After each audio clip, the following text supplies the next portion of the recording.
মদনমোহনের জেলা কোচবিহার। করোনাকালে মদনমোহন ঠাকুরের আশীর্বাদ কোচবিহারবাসীর উপর তো ছিলই, কিন্তু যেই মানুষটা অক্লান্ত পরিশ্রম, নির্ঘুম রাত কোচবিহারকে সবুজ থাকতে এবং আগলে রাখতে সাহায্য করেছিল, তিনি কোচবিহারের জেলা শাসক পবন কাদিয়ান। আসুন আজ শুনে নেই সেসব দিনের কথাগুলো সরাসরি ওনারই মুখ থেকে। নমস্কার, আমি দেবাশিস চক্রবর্তী। এই মুহূর্তে আমি রয়েছি কোচবিহারের জেলা শাসক পবন কাদিয়ান ওনার সঙ্গে। ওনার মুখোমুখি আমরা কোচবিহার জেলা নিয়ে কিছু আলোচনা করব। স্যার, প্রথমে আপনাকে ধন্যবাদ আমাদের সঙ্গে কথা বলার জন্য। স্যার, গত 4 বছর হলো আপনি জেলাতে রয়েছেন। আমরা দেখেছি করোনা কালে থেকে শুরু করে আপনি অক্লান্ত পরিশ্রম করে এই জেলাকে এগিয়ে নিয়ে যাচ্ছেন। এই মুহূর্তে কিভাবে জেলার পরিস্থিতি রয়েছে যদি বলেন। জেলা খুব ভালো জায়গায় আছে, আমি তো এটাই ফিল করছি। আর আমরা যে জায়গাতে শুরু করেছিলাম কোভিডের আগে আর আজকে যেখানে কোচবিহার আছে, যে দ্রুতগতিতে বিভিন্ন কাজকর্ম ছাড়াও সব দিক থেকে কোচবিহার এগিয়েছে এই 4 বছরে, প্রায় 4 বছর হলো।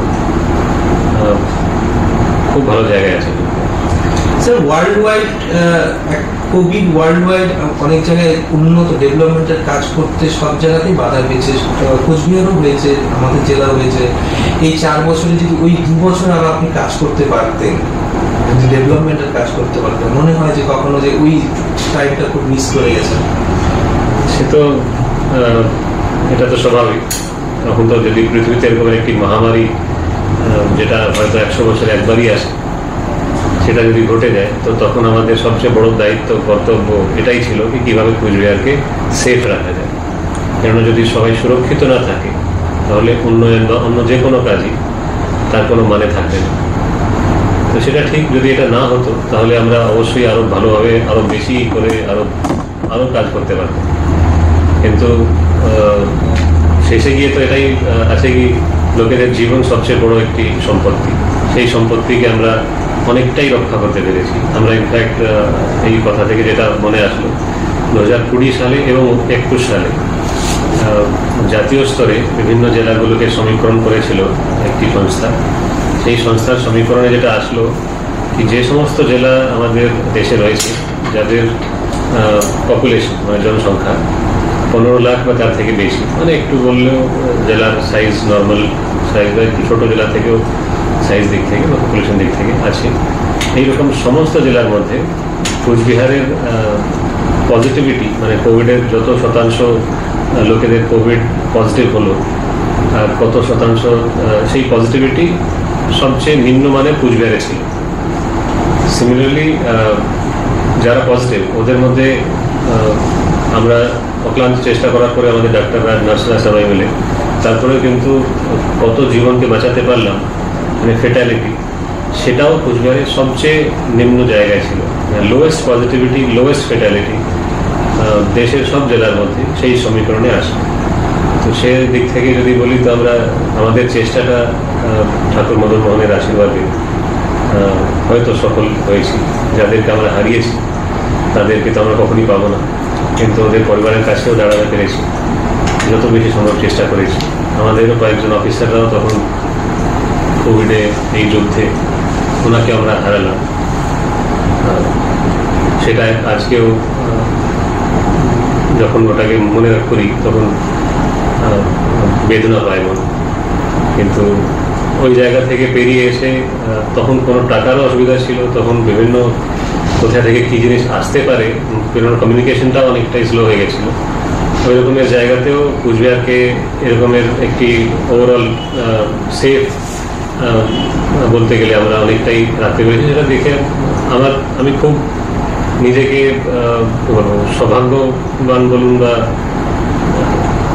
খুশি তো বলা যাবে না, কিন্তু বলতে পারি কি এর থেকে ভালো চেষ্টা হয়তো জেলা হিসাবে আমরা করতে পারতাম। স্যার, আমরা শুনেছি যে আপনি ব্যক্তিগতভাবে এই কোভিড কালে আপনি ব্যক্তিগত যোগাযোগের মাধ্যমেও মানুষের সাহায্য করেছেন।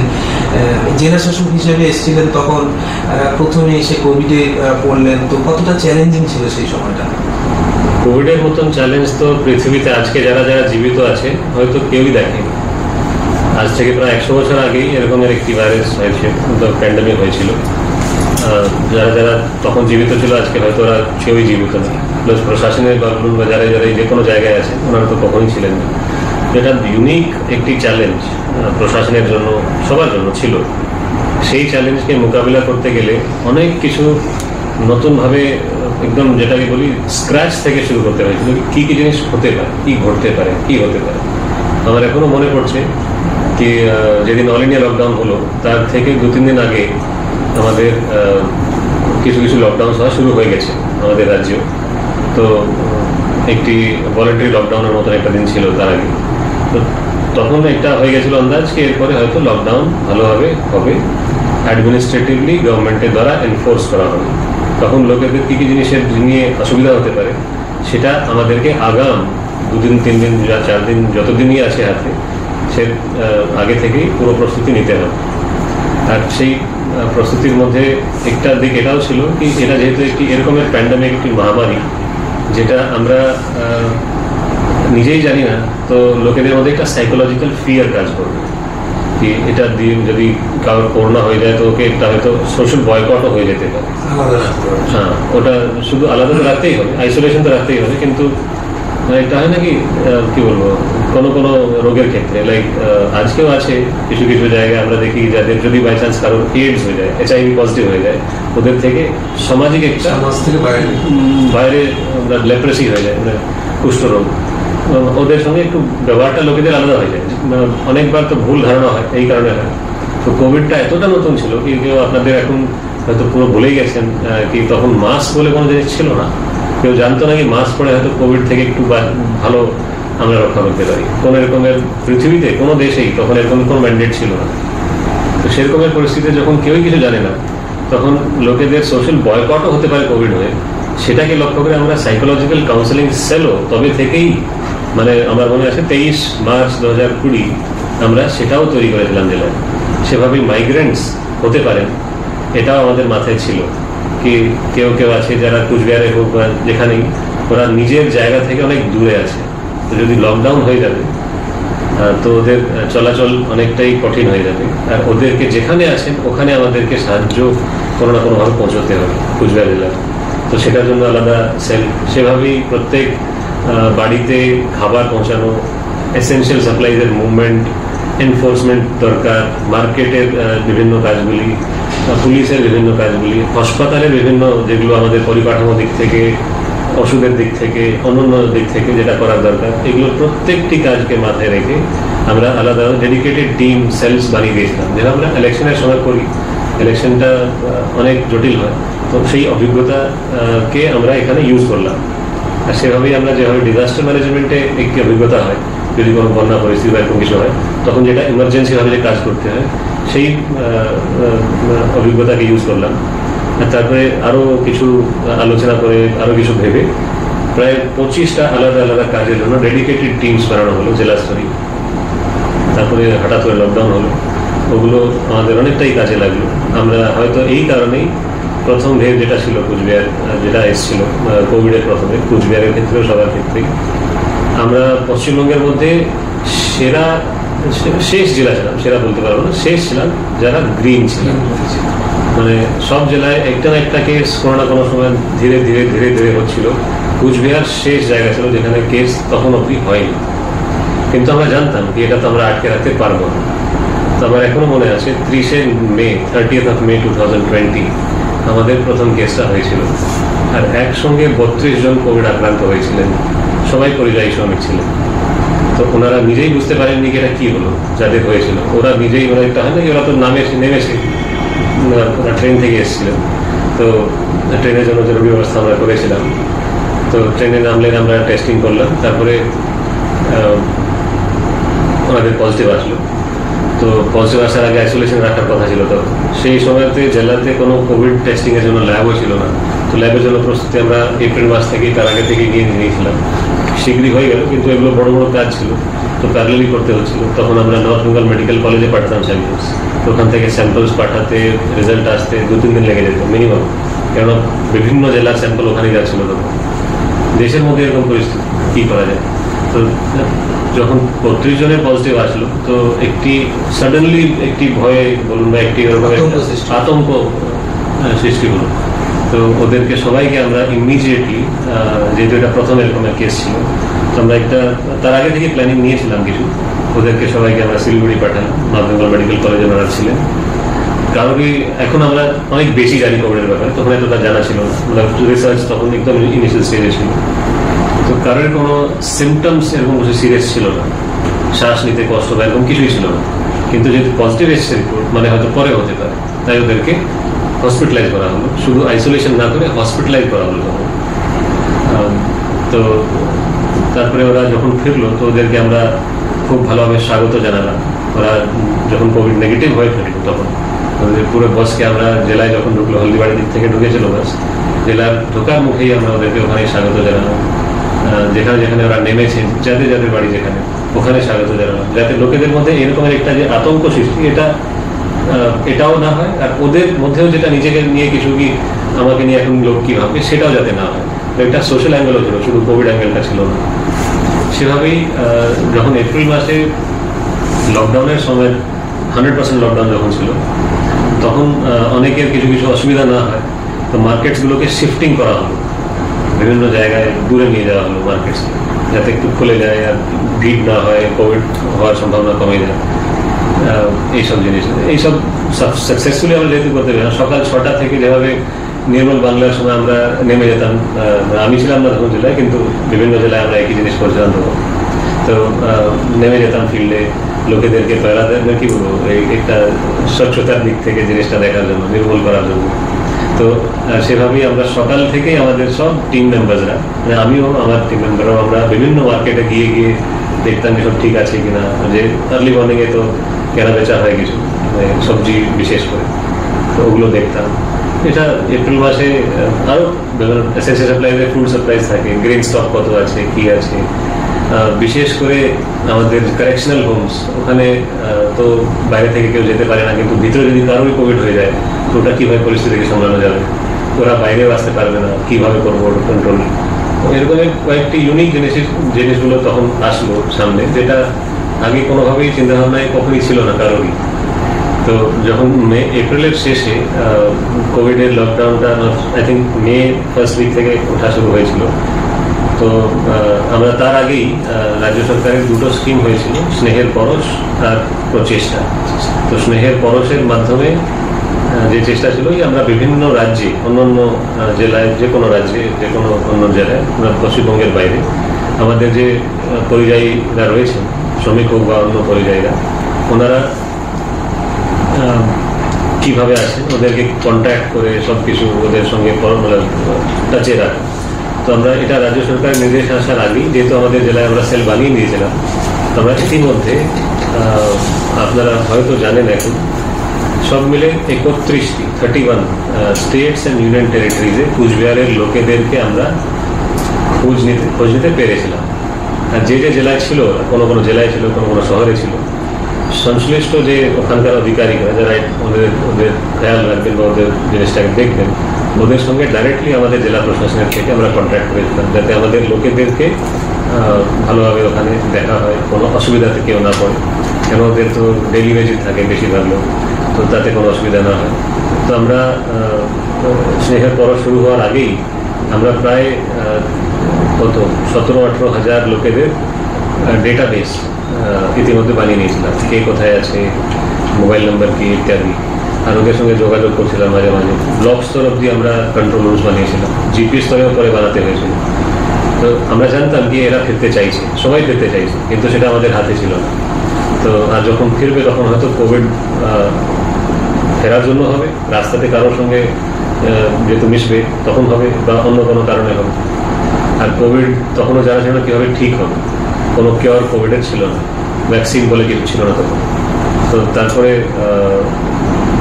মে মাসের প্রথম সপ্তাহ থেকে ফেরা শুরু হলো।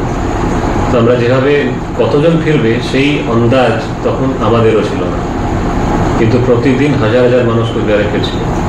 যখন এটা হলো শুরুতেই, মে মাসের শুরুতেই আমরা তারপরে একটা স্ট্র্যাটেজিক প্ল্যান বানালাম কি কতগুলো আমাদেরকে তখন কোয়ারেন্টাইন সেন্টার রাখতে লাগবে। একটা জিনিস ছিল কোয়ারেন্টাইন সেন্টার, হ্যাঁ একটি জিনিস ছিল, সেটা আমরা প্রত্যেক ব্লকে কোন কোন জায়গায় কোয়ারেন্টাইন সেন্টার হিসাবে ব্যবহার করবো, কি করবো, সেটাতে কত থাকার জায়গা রয়েছে, এইসব জিনিসটা করে।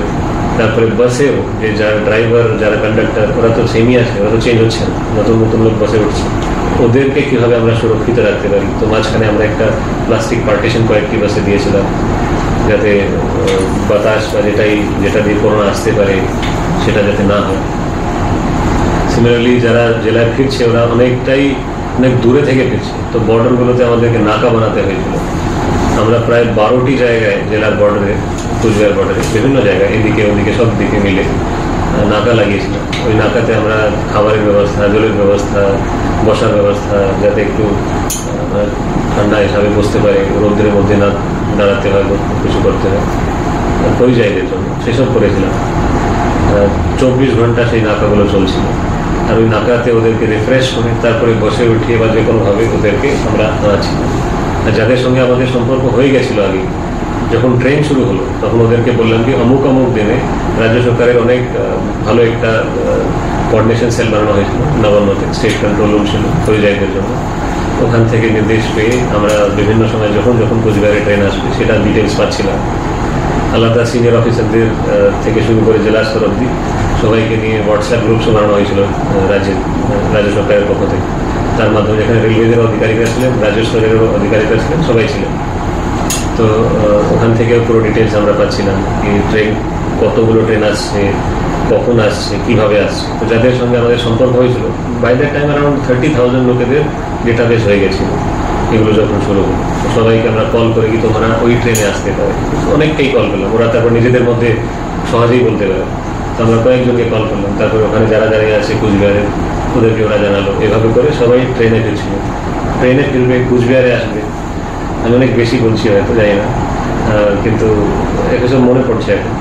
ট্রেনে ফিরবে, কুচবিহারে ঢুকবে, কুচবিহারে ঢোকার পরে ট্রেন থেকে নামবে, তো ওখানে তো শেষ হবে না কথা, ওদেরকে বাড়ি পর্যন্ত তো নিয়ে যেতে পারবো না, কেন ওদেরকে কোয়ারেন্টাইনে রাখতে হবে।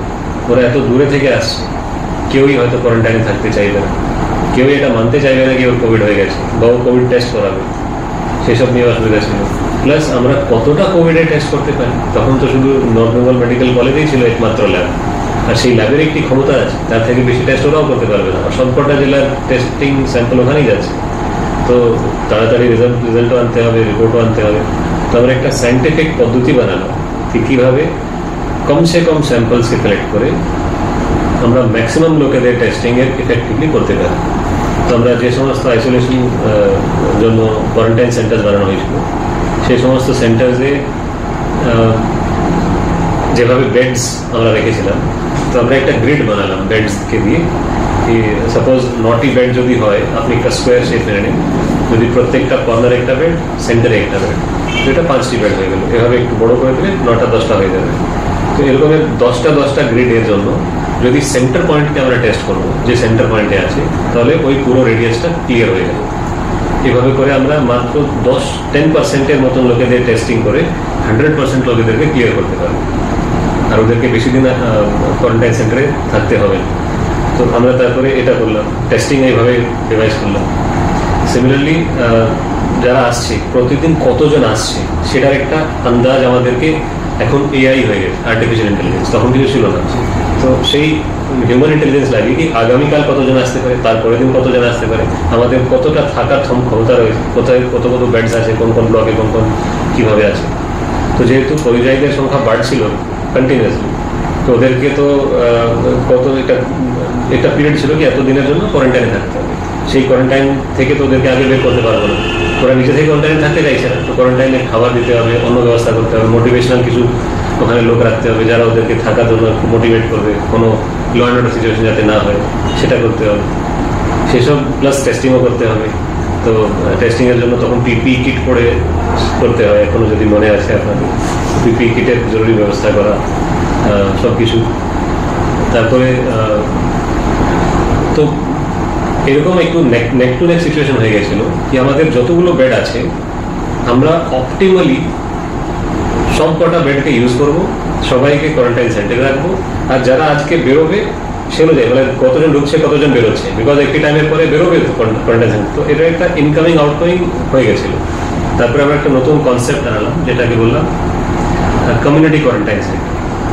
মানে এটা কি জিপিতে যদি কেউ কোনো ভলেন্টিয়ার আছে, কেউ নিজের জায়গাকে, প্রাইভেট জায়গাকে কোয়ারেন্টাইন হিসাবে ব্যবহার করতে দেয়, তো সেটা আমরা ওদেরকে পুরো পদ্ধতি বুঝিয়ে পুরো জিনিসটাকে হেল্প করবো।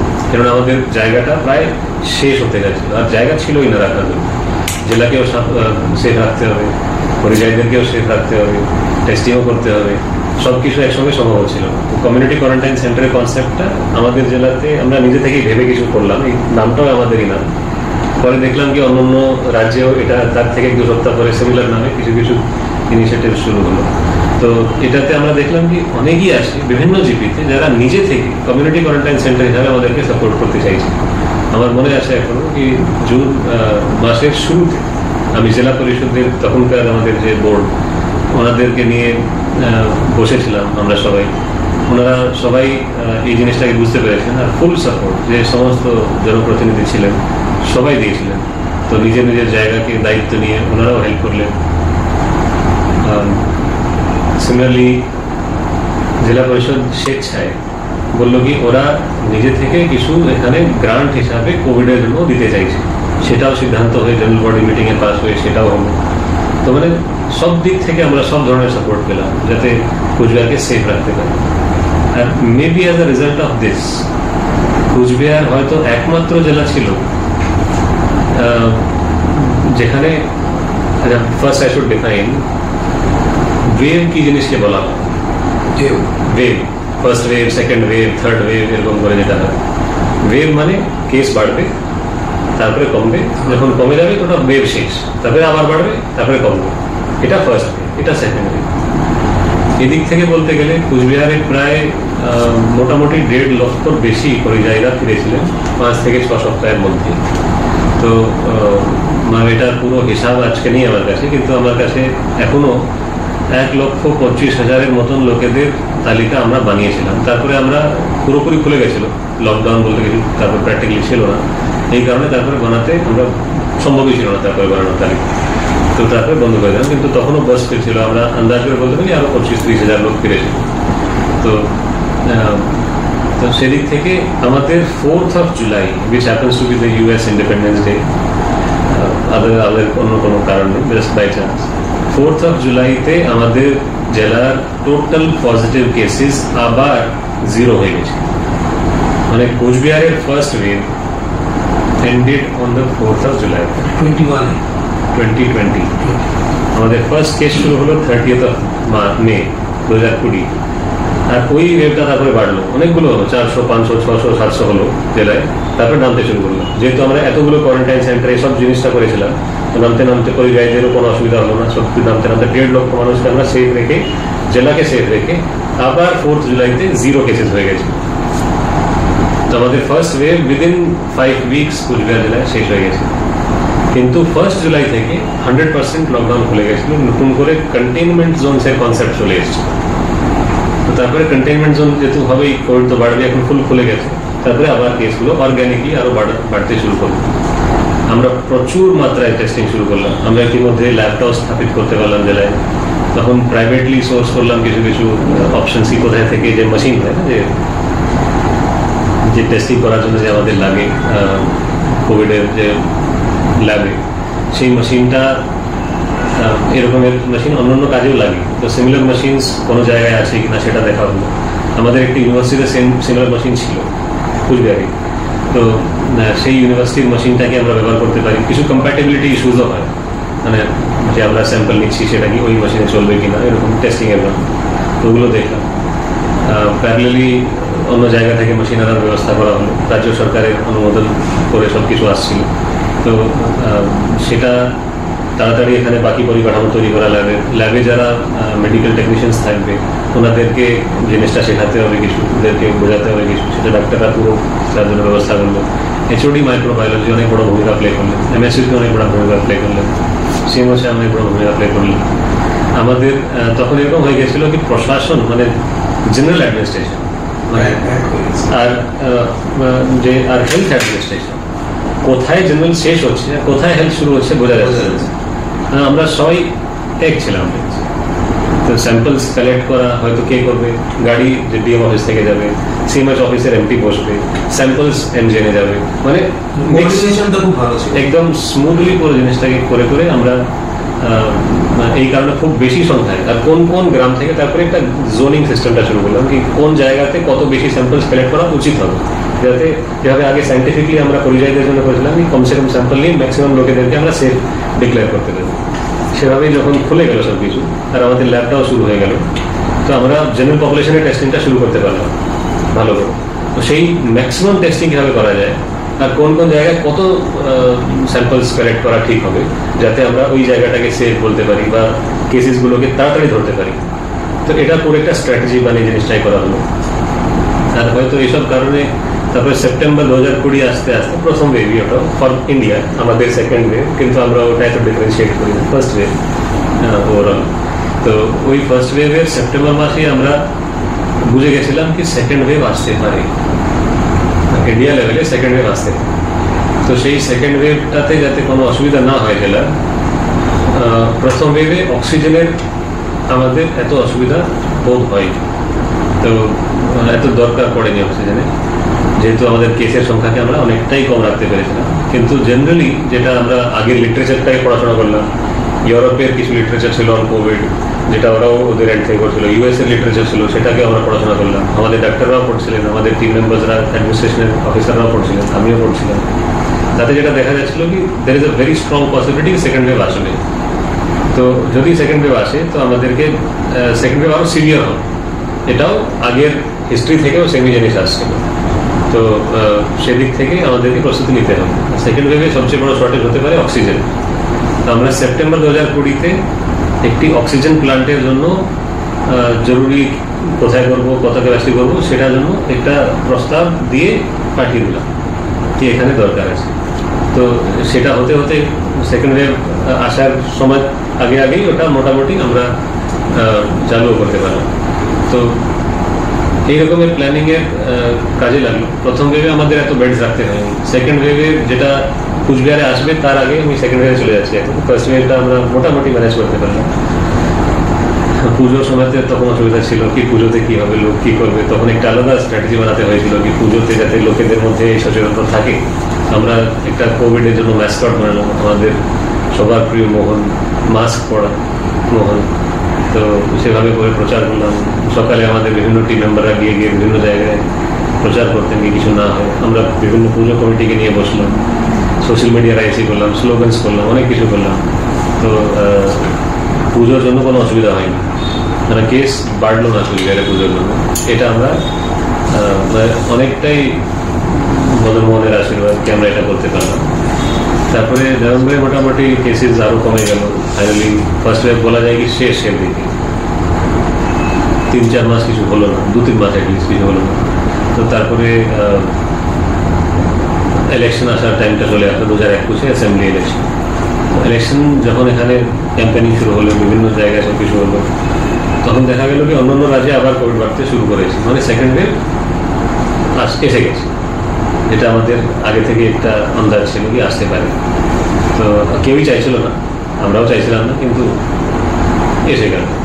তো সেই ভেবে যে টিভি থেকে, অন্য নিউজ থেকে, আমার অন্য রাজ্যে যে ভারতীয় প্রশাসনিক সেবা মানে আইএএসে যে বন্ধুরা রয়েছে, ওনাদের কাছ থেকে ওনাদের এক্সপিরিয়েন্সগুলো দেখে কি ওখানে কি পরিস্থিতি চলছে, যেটা বুঝলাম কি এবার খুব বেশি প্রস্তুতি লাগবে।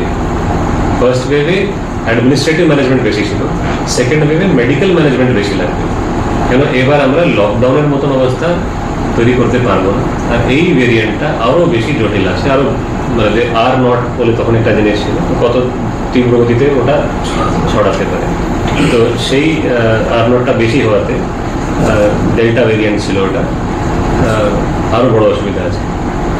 তো যে ফুসফুসকেও বেশি এফেক্ট করে, এই জিনিসটাতে আমরা বুঝে গেছিলাম।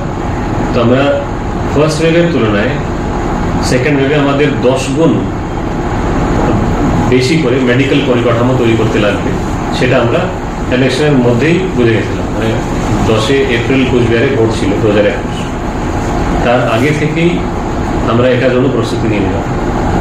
On the day of vote, I still remember, we had only 53 positive cases on 10th of April 2020 জেলায়। এপ্রিল শেষ হতে হতে এটা 10 গুণ বেড়ে গেছিল, ইনফ্যাক্ট আরো বেশি বেড়ে গেছিল। তো কিন্তু আমাদের প্রস্তুতি ছিল, আমাদের বেডের সংখ্যা ফার্স্ট ওয়েভ থেকে অ্যাটলিস্ট 10.5 টাইমস, 10-11 টাইমস বেশি। যদি ফার্স্ট ওয়েভে 110টা বেড ছিল, সেকেন্ড ওয়েভে আমরা 1,500-এর মতন বেড তৈরি করে দিয়েছিলাম কোভিডের জন্য। প্রত্যেক জায়গায় অক্সিজেন সিলিন্ডার লাগবে। তখন তো প্লাস এমসিসি ছিল, এমসিসি তো কোনো টেন্ডারও করতে পারবো না, ডিজাস্টার ম্যানেজমেন্টকে কোড করে, মানে ডিজাস্টার সিচুয়েশন আছে যেহেতু, তো আমরা সেই এক্সেপশনটা নিতে পারি, ওটা এমসিসিতে পড়ে, অ্যালাউড আছে। কোনো সিরিয়াস ডিজাস্টার হলে উই ক্যান স্টিল গো করে। কিন্তু টেন্ডার করে জিনিসটা করবো, তারপরে কি পাবো, এটা একটি অসুবিধা ছিল। আমি তখন SOS কলস যেটা বলি, যারা ইমার্জেন্সি কলস লোক করছে, বিভিন্ন সোশ্যাল নেটওয়ার্ক হয়ে গেছে, লোক টেলিগ্রাম, হোয়াটসঅ্যাপে হেল্প গ্রুপস বানিয়ে দিয়েছে, কোনো জায়গায় অক্সিজেন পাচ্ছি না। আর একটি ইস্যু অসুখ ছিল যেটা বিভিন্ন রাজ্যে শর্টেজ হচ্ছিল, আমরা পশ্চিমবঙ্গটাই ব্যবহার করছিলাম না, কিন্তু বিভিন্ন রাজ্যে শর্টেজ হচ্ছিল। তো ওটা দেখে বোঝা যাচ্ছিল কি আমরা টেন্ডার করলেও কিছু পাবো না, আর যে রেটে আমরা টেন্ডার করবো এখন ডিমান্ডে তো হাই আছে, কি সেই রেটেও পাবো না।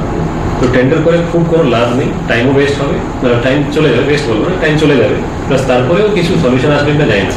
আর যে এস্টিমেটেড অ্যামাউন্ট, যেটা তো আমাদের নর্মাল টাইমের এস্টিমেটেড অ্যামাউন্ট, যদি 20,000-এর একটা সিলিন্ডার থাকে নর্মাল টাইমে, এখন সেম সিলিন্ডার 60,000-এ আসছে, এরকমের পরিস্থিতি। ব্ল্যাক না, মানে ডিমান্ড এত বেশি, ব্ল্যাক না কিছু, ডিমান্ডই এত বেশি আছে। তো ডিমান্ড যত বেশি হবে, এটা তো নর্মাল ইকোনমিক্স বাড়বে। তো তাই আমরা ওয়েট করতে পারি টেন্ডারের জন্য, এটা পরিষ্কার ছিল। কোনো টাকার অভাব ছিল সেটা না গভর্নমেন্টের দিক থেকে, কিন্তু টেন্ডার করে জিনিসটা করা টাইম টেকিং বেশি হয়ে যাবে। স্টেট থেকে টেন্ডার করেছিল, গ্লোবাল টেন্ডার করেছিল স্টেট থেকে for oxygen cylinder for example, কিন্তু সেটা ম্যাচিওর হতে হতে 1 মাস লাগবে। তো সেটা 1 মাসে তো অনেক কিছু হয়ে যেতে পারে। এই কারণে স্টেট থেকে অন্যান্য চেষ্টাও হচ্ছিল, কিন্তু আমরা সবাই জানতাম সবাইকে মিলে চেষ্টা করতে হবে, প্রত্যেক স্তরে চেষ্টা করতে হবে, তারপরেই আমরা এই ওয়েভকে আটকাতে পারব। এই কারণে আমরা তখন কিছু আমার কলেজের কিছু বন্ধুরা আছে, ওদের সঙ্গে এটা নিয়ে আলোচনা হচ্ছিল, ভার্চুয়ালি আমরা আলোচনা করছিলাম। তখন একটি আইডিয়া হলো কি আমরা 10-12 জন মিলে একটা গ্রুপ বানাই, আর ওই গ্রুপ আমাদের নেটওয়ার্ককে ইউজ করে, IIT কানপুরের অ্যালুমনাই, আমি নেটওয়ার্ককে ইউজ করে যদি অ্যালুমনাইদেরকে আমরা অ্যাপ্রোচ করতে পারি, বিভিন্ন দেশে অনেক অ্যালুমনাই আছে, কিভাবে সেই নেটওয়ার্ককে আমরা কোভিডের জন্য ব্যবহার করতে পারি। তো সেটা অনেকটাই কাজে লাগলো। সেই নেটওয়ার্কের মাধ্যমে, যেহেতু এটা শুধু কুচবিহার স্পেসিফিক না, আমার বন্ধুরা তো অন্য জেলা, মানে ওরা নিজের জায়গাতেও দেখতে চাইবে। তারপরে একটা হলো কি, এটা আমরা কোনো জেলা স্পেসিফিক কেন করবো, তারপরে হলো কি আমরা রাজ্য সরকারের সঙ্গে আলোচনা করবো। এরকম জায়গাতে চলে এসেছিলাম আমরা সব মিলে, প্রায় ওই ইনিশিয়েটিভের মাধ্যমে 5.5 কোটির বেশি টাকা আমরা বিভিন্ন জায়গা থেকে সোর্স করতে পারলাম। আর ওই টাকা দিয়ে প্রায় 24টি রাজ্যে, in 24 states, not Cooch Behar only, কিন্তু in 24 states in various hospitals বিভিন্ন মেডিকেল ইকুইপমেন্টগুলো পৌঁছাতে পারলাম ওই টাকার সাহায্যে। আর এটা ইন্ডিয়াতে তখন অ্যাভেলেবেল ছিল না, তো বিকজ ইন্ডিয়াতে ক্রাইসিস চলছে সব জায়গায়, দিল্লি হোক যেখানেই হোক।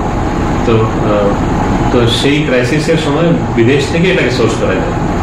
তো সিঙ্গাপুরের কথা হচ্ছে, টোকিওতে কথা হচ্ছে, টেক্সাসের কথা হচ্ছে, অস্ট্রেলিয়াতে কথা হচ্ছে, Texas is in America, US state.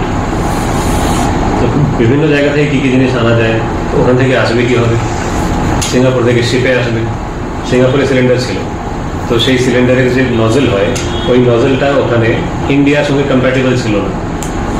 তো মানে এইসব জিনিস তো এখানে কেউ জানবেও না, কিন্তু জানার কথা না, কেন এটা তো প্রাইভেটলি আলাদাভাবে চেষ্টা করছে। তো ওই নজলটা তারপরে ওখানেই ইন্ডিয়ান রেড ক্রস সোসাইটির সঙ্গে কথা হলো আমার বন্ধুদের। আমার ডাইরেক্টলি, যেহেতু আমি সার্ভিস রুলসে পড়ে নাকি আমি এভাবে কিছু করবো, আমার বন্ধুরা প্রাইভেট লোক আছে, আমরা অল ইন ওয়ান গ্রুপে একটা কালেক্টিভ এফোর্টে ছিলাম। তো কথা বলে ওরা তারপরে সিলিন্ডারসগুলো ওখান থেকে ইন্ডিয়ান রেড ক্রস সোসাইটি পেল সিলিন্ডারসগুলো, আর রেড ক্রস সোসাইটি তারপরে ইন্ডিয়াতে বিভিন্ন জায়গায় দিল সিলিন্ডারসগুলো। প্রায় 10,000 সিলিন্ডার ওখানে ছিল, যেটা ইন্ডিয়াতে বিভিন্ন জায়গায় কাজে লাগলো। তো তো এটা ছাড়া কুচবিহারে টেক্সাস বলে যে জায়গাটা বললাম, ওখানে বাই দ্যাট টাইম ইউএস এর ওয়েভ শেষ হয়ে গেছিল। I remember, I think third wave ওখানে শেষ হয়ে, ওদের থার্ড ওয়েভ শেষ হয়ে গেছিল। তো ওখানে আমার একজন বন্ধু ছিলেন, অ্যামাজনে কাজ করেন, এখন নেই, এখন অন্য জায়গায়। তো ওনার কাছ থেকে জানতে পারলাম যে ওখানে হসপিটালসগুলোতে ভালো মাত্রায় মেডিকেল সাপ্লাইজ রয়েছে, যেটা এখন কোনো কাজে লাগবে না, আর ওরা ওটাকে হয়তো দিয়ে দিতে পারে যদি আমরা চেষ্টা করি। তো বন্ধুকে দিয়েই আমরা ওখানে কন্ট্যাক্ট করি, ওরা দিতে রাজি হলো। সেটার জন্য টাকা লাগবে, সে টাকাটা এই যে পুরো কর্পাস বানিয়ে হয়েছিল এখান থেকে দিয়ে দেওয়া হলো। শুধু এটা নাকি, অ্যাকচুয়ালি এটাতে নেগোসিয়েশন খুব বেশি করতে হয়েছিল। আমি because of service rules again আমি ওগুলোতে ডাইরেক্টলি ইনভলভ হতে পারি না, তো আমি করিনি, আমার বন্ধুরাই করছিল।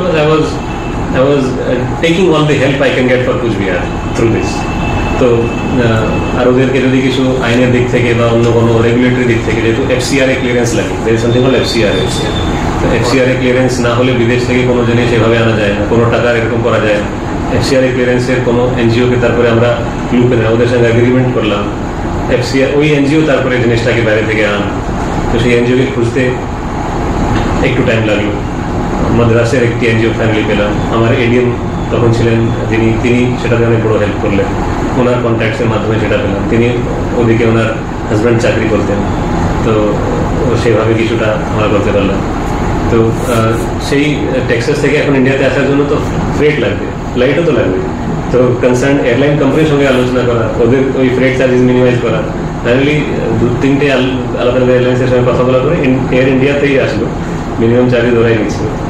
তো তারপরে দিল্লিতে ল্যান্ডিং এর পরে বিভিন্ন জায়গায় থ্রু নর্মাল রোড ট্রান্সপোর্ট আমরা পাঠালাম, কুচবিহারে আসতো অনেক কিছু। আমি গিভ ইন্ডিয়া বলে একটি এনজিও আছে, এখনো কাজ করে। আমার একজন বন্ধুর কলেজ বন্ধুর বাইক ওখানে কাজ করতেন, তো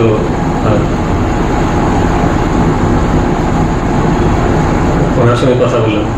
তো সেই ওনাদেরকে কনভিন্স করতে পারলাম কি কুচবিহারকে আপনারা হেল্প করুন।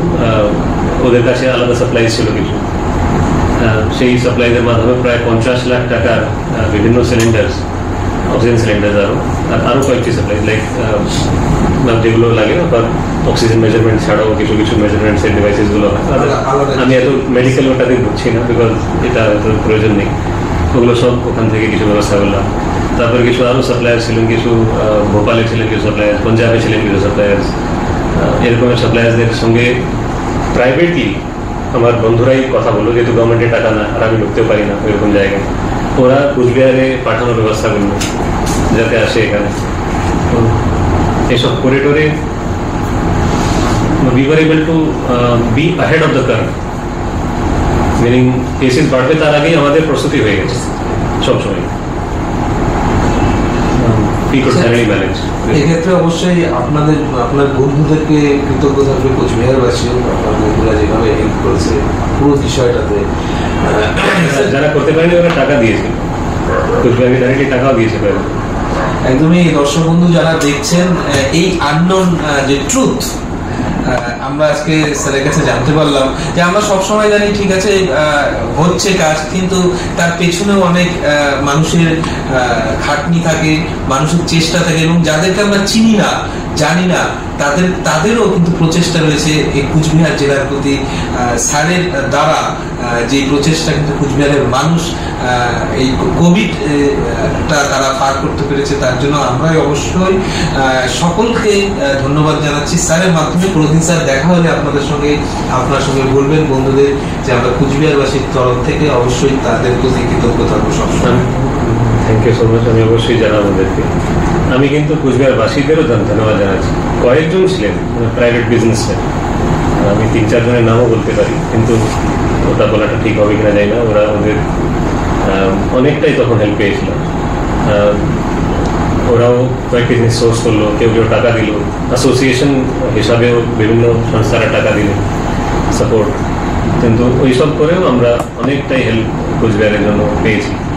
কুচবিহার নিজেকে সুরক্ষিত রাখার জন্য কুচবিহারেরও কয়েকজন যারা কুচবিহারকে ভালোবাসেন, কুচবিহারবাসী, আর ওদের ক্ষমতা ছিল দেওয়ার, ইচ্ছা ছিল দেওয়ার, আর ওরা দেখতে পেরেছিল কি আমরা কি কারণে করছি এটা। ওদেরকেও ধন্যবাদ জানাচ্ছি। একদমই, আমাদের কুচবিহার বাসীরাও ছিলেন, তাদেরকেও কুচবিহার বাসীরা তো ছিলেনই তাদের নিজেদের জন্যই, এবং সকলে মিলে যে এই যে আমরা 2 বছরের যে কোভিড যে সিজনটা ছিল, যে মারাত্মকভাবে আমরা ভয় পেয়ে গেছিলাম, সেই জায়গাটা থেকে কিন্তু আমরা উদ্ধার হয়ে এসেছি। আশা করি আগামী দিনেও কিন্তু আমরা সুস্থভাবেই থাকবো। স্যার, এই সময় যেহেতু একটা চাপ ছিল, আপনার টেনশন ছিল, এত কর্মকাণ্ড নিয়েছিলেন, পাশাপাশি কি ডেভেলপমেন্টের ওয়ার্কও চলছিল তখন? অ্যাকচুয়ালি চলছিল, ডেভেলপমেন্ট ওয়ার্ক তো কখনোই শেষ হয় না, আর সবসময় অল্প হলেও চলছিল। ইনফ্যাক্ট ফার্স্ট ওয়েভে আমার মনে আছে ফুল লকডাউন ছিল, কিন্তু একটি খুব ক্রিটিক্যাল প্রজেক্ট ছিল জয়ী সেতু। সেটা